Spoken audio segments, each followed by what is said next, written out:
Welcome to another episode of Music with the Maestro. I'm Anthony Blake Clark, the music director of Baltimore Choral Arts Society, and I have the great pleasure of welcoming Beth Willer to our program. Hi, Beth. How are you? Hi, very good. Thank you. Good. Great. Well, we are really excited to virtually welcome you to Baltimore.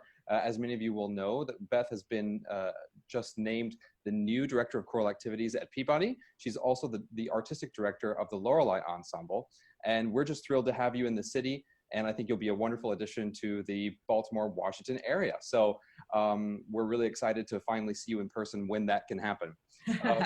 So if you've chosen to be productive in this shutdown, which you don't have to say that you have been overly productive, but if you have been, what are some of your tips and best advice for getting the music learned, getting stuff done? What have you been up to? Yeah, I mean, I think my productivity has gone beyond my musicianship in the last 6 weeks, and I've, obviously been planning for a new time in Baltimore, and really having a chance to meet with colleagues at Peabody through Zoom. And I've also spent a lot of time walking my dog and being in the garden and trying to plan out as far as I can. It's hard to see beyond the next month or so, or even, beyond the current week sometimes right now. Right. So I think, I've had certain creative conversations that have allowed me to look maybe even as far as 2 years out. And that can really be fruitful to, just kind of look past what we're currently in and think about the next big thing. So it's been productive, but also, just a little bit lower key, which always feels good this time of year, especially. Good. Yeah. Sounds like a nice balance. Yeah. So who's a composer that you think our audience should immediately go listen to after this episode is over? Well, I'm going to name my friend in Baltimore that we were just talking about. Yes. Bornfield. Joshua Bornfield. Yes. Shout out to local talent. Yeah, I'm super excited to be in Baltimore where he lives, because I'm hoping we can work together again. Josh wrote a set for Lorelei back in 2014 on 19th century American hymn tunes. And I think every time I expose someone to his music, and specifically that set, their mind is sort of blown in the way that he writes for ensemble, but also the individual voices within the group. And so if you haven't heard Josh's music, I would suggest you find it somewhere. If not, on Lorelei's reconstructed album. Absolutely. Well, actually, we'll post links in the comments to this episode of that and more of Josh's music, because it's fabulous. I completely agree. So Lorelei Ensemble, tell us what you do, what your mission is, and what you're proud of that you do with that ensemble. Yeah, so I founded Lorelei in 2007. It's a group of 9 women, myself, plus 3 sopranos, 3 mezzos, and 2 contraltos. Our mission is really about changing the repertoire, elevating women's vocal ensembles, and just crafting a new normal. That's not a great phrase these days, but really shifting the expectations of what a group of women's voices can and will be doing to shape our field and the repertoire. And so we've commissioned more than 50 new works. We have 4 albums. Or we have our 4th album coming out right now. Great. And, the idea is that, just to acknowledge that the repertoire for women's vocal ensembles or treble vocal ensembles has been quite limited, mostly because of cultural limitations and the situations in which women were not allowed to sing, the way that women were not encouraged to use their voice. And so maybe our best composers in the last 700 years didn't write their best music for treble vocal ensemble. And so we are both reclaiming early repertoire that can and maybe even should be sung by women's voices. And then we're, of course, commissioning new music that's changing expectations, hopefully, in terms of sound, color palette, range, text, all of the ways that we, perceive a vocal ensemble. We want to kind of, move out those boundaries. Sounds really exciting. Now, do you sing with the group, or do you just conduct, or is there a balance? I do both things. I mean, I'm trained professionally as a conductor, and then I've, of course, sung in choirs my whole life. The rest of the members of the ensemble are trained as soloists and are singing all over the world. But when we're doing something like early music or minimalism, and I'm already on stage with them, I might just step into the group and sing.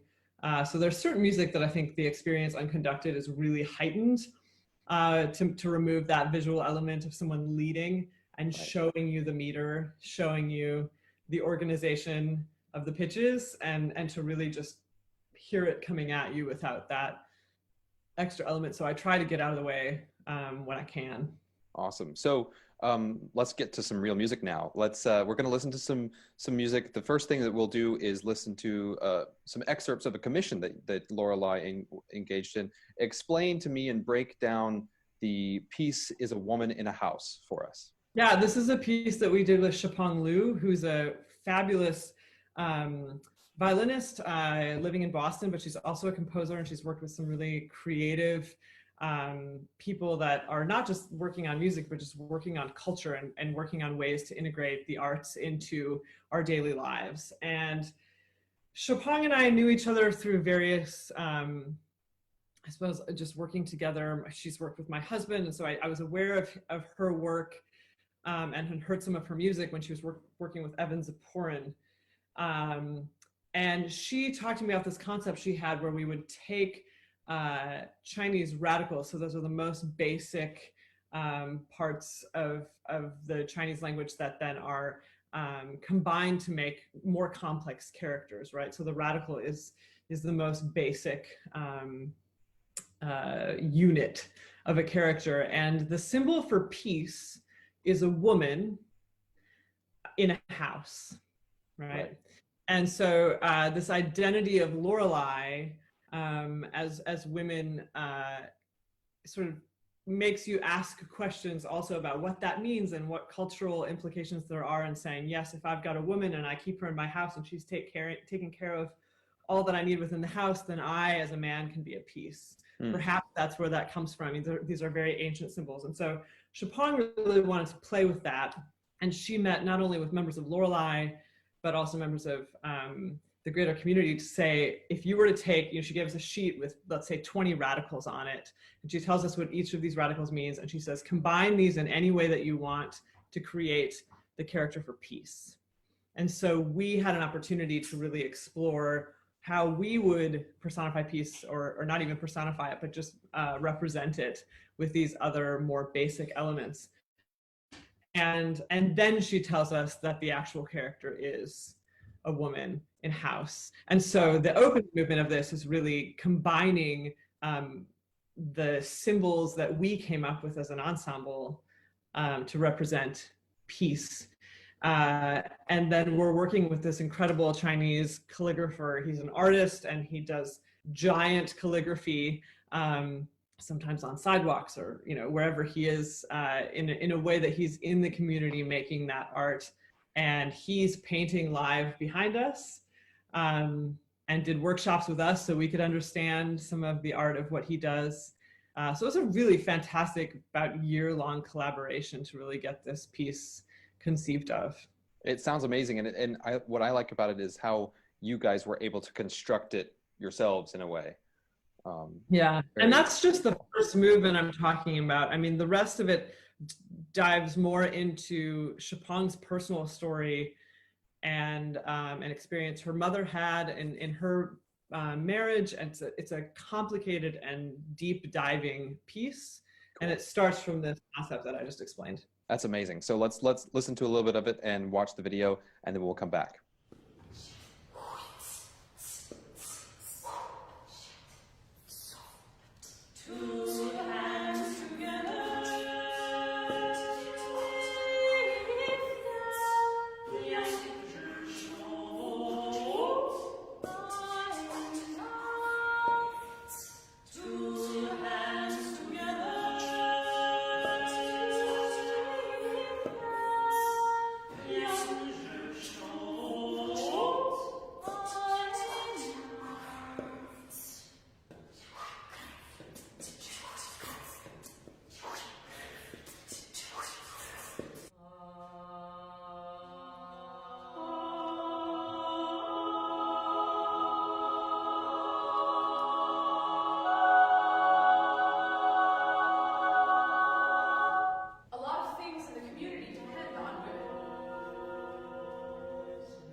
Wow. So the semi-staged nature of this movement is really useful for conveying meaning to me. I mean, how did you go about organizing the combination of, movement and music and the visual elements of the calligrapher to sort of make something come across to the audience?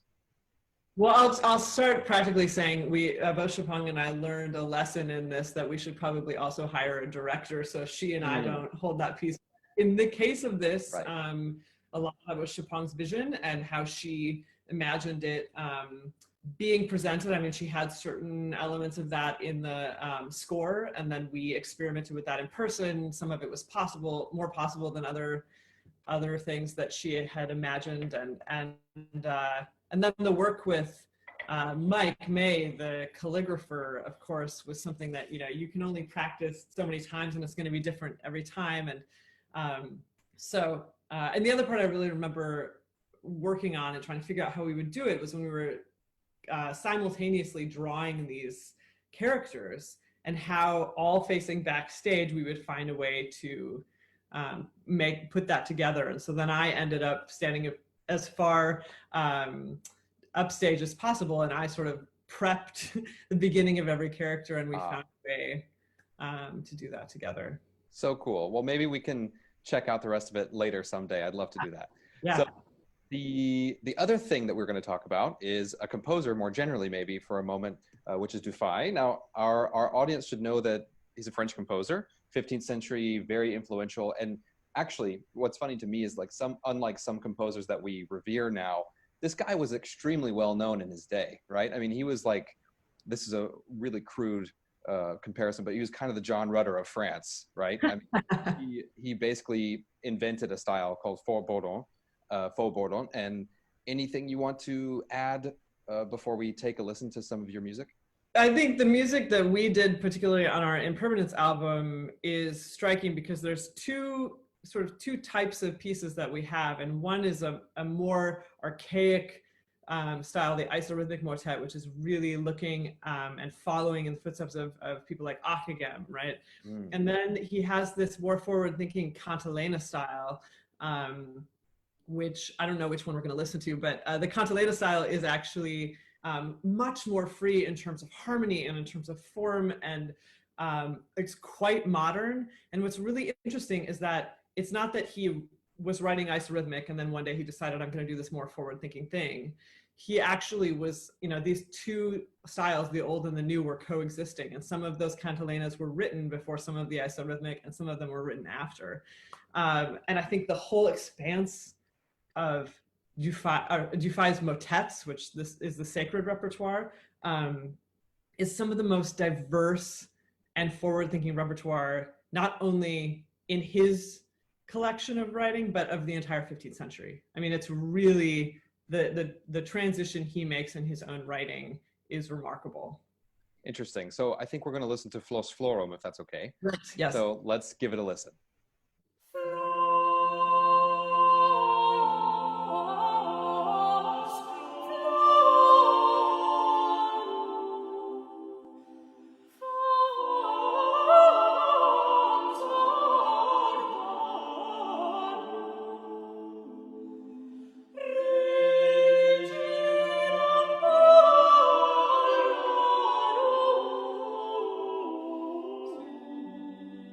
Stay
So your ensemble is just incredible and exquisite.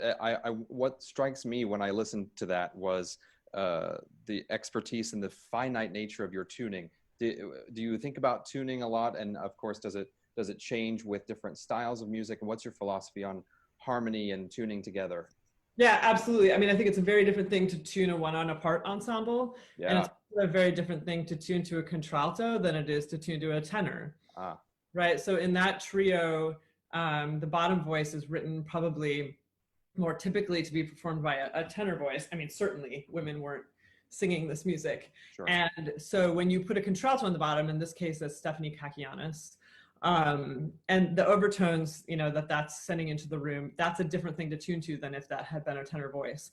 And these singers, again, Stephanie and then Claire McNamara and Margot Rude. I love Margot. Yeah, they had sung, and she also lives near Baltimore. She's in DC. They had sung this piece together quite a bit. In fact, this is one of the Dufay motets that we started singing, I think, as early as 2013 together, well before we recorded this album. And so I think they begin to hear each other's color in a way that really improves the tuning after having sung together for that long. My approach with Lorelei is to brighten the bottom and to allow the top to be warmer and sometimes more full. And I think we can often hear something very different in that we allow the bottom voices in an ensemble to be a little freer, maybe have a little bit more vibrato and really allow that to be a darker tone. And then we ask for a more focused vibrato-less tone on top. And I'm a little bit the opposite of that with Lorelei. I think that is part of what allows the color of the vocal ensemble to be more honest and also for the tuning to have more clarity. I could talk about intonation on a deeper level, but I love that harmonics and the right sort of whole harmonic scale is just really incredible. Yeah, and I do think, again, it's just you don't hear the overtones of treble voices as clearly, right? So there has to be a different awareness of tuning and where that third sits, a major third versus a minor third, or the fifth being a little bit higher, and really tuning vertically in that way. While maintaining, you know, your horizontal direction, which in something like Florum, I mean, that is so florid and so horizontal. And really the bottom voices are following that melodic line that is, you know, slipping through your fingers the whole time. So. Wow, sure. Lots of things to think about. Well, Beth Willer, thank you so much for joining us. And we, like I said, we're really excited to someday in person welcome you to our city. We love Baltimore, Washington area, and I think you will too. And it's been super fun catching up with you and talking about music. Thank you again for joining us. Great, thank you. I can't wait to be in Baltimore. Awesome. Everyone tune in next week. You don't want to miss next week's episode. We're going to have Patrick Quigley and we're talking about English Baroque music. Until then, keep the music going and stay safe.